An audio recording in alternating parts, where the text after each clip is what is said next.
La crise du logement à La Réunion est une crise multidirectionnelle. Elle a des conséquences sur tous les domaines de la société réunionnaise. À La Réunion, 120 000 Réunionnaises et Réunionnais souffrent du mal logement ou bien manquent d'un logement personnel. 80% de notre population peut bénéficier d'un logement social.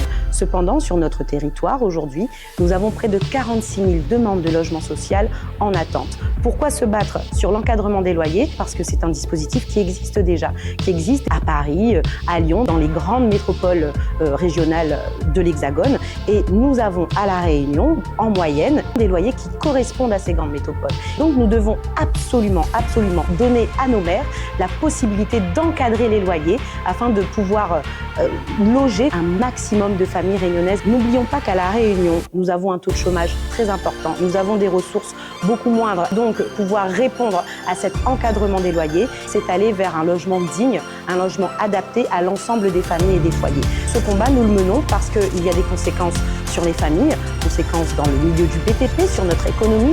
Il y a des conséquences également sur la chance de réussir, la chance de s'intégrer. Vous savez, bien se loger, c'est un véritable cercle vertueux. Quand on se loge bien, quand on a une jolie chambre, on peut bien travailler à l'école. Puis quand on travaille bien à l'école, on peut avoir de beaux diplômes et puis on peut avoir un travail. Mais si on n'a pas de logement, c'est compliqué. Et donc ce combat, nous devons le mener ardemment parce que nous voulons absolument donner du bonheur aux Réunionnaises et aux Réunionnais, mais surtout apporter de la dignité.